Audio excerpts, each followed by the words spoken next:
अस्सलाम वालेकुम नाज़रीन, आप देख रहे हैं HND न्यूज़।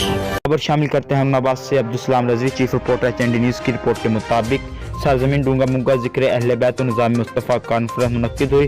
कॉन्फ्रेंस की ज़ेर सदारत ज़िलाई सदर तहरीक लब्बैक फ़खरुद्दीन सखेरे की हुई, जिसमें खुसूसी आमद ख़ताब पीर सैयद अहमद शाह बुखारी अमीर डिवीज़न भावलपुर ने खिताब करते हुए कहा कि ये मुल्क इस्लाम के नाम पर बना, लेकिन अफसोस के इसमें इस्लामी नफाज ना हो सका। इन सियासतदानों ने मुल्क को तबाह बर्बाद कर दिया, अपने मफाद की खातिर गरीबों को इस्तेमाल किया, इनको दो वक्त की रोटी से भी मरहूम कर दिया। मजीद इनका कहना था कि अब इंशाअल्लाह ताला बहुत जल्द हम इस मुल्क में निज़ाम मुस्तफ़ा देखेंगे।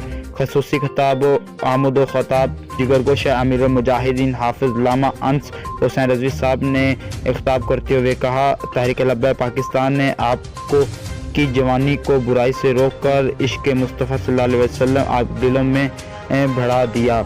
इन सियासतदानों ने अपनी कुर्सी बचाने में लगे हुए हैं और उधर बलूचिस्तान में सैलाब मुतासिर हुआ लोगों को कोई हाल नहीं है। वो बेचारे पानी में डूब रहे हैं और खुराक की किल्लत होने की वजह से मर रहे हैं। तहरीक लब्बैक पाकिस्तान ने अपनी मदद आपके तहत इन मुतासिर लोगों की मदद की। मजीद उनका कहना है कि इमाम हुसैन अलैहिस्सलाम ने करबला में ये साबित कर दिया कि हम मर जाएंगे, जालिम की हिमायत न करेंगे। अब निज़ाम मुस्तफ़ा इस मुल्क में नाफिज होकर रहेगा।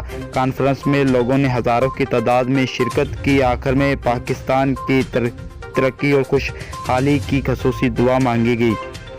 हमारे HND न्यूज़ के चीफ रिपोर्टर अब्दुलसलाम रजवी शेर से गुफ्तगू करते हुए हाफिज लामा अंस रजवी साहब ने कहा, हम आपके साथ हैं और HND न्यूज़ की कामयाबी के लिए दुआ भी फरमाई।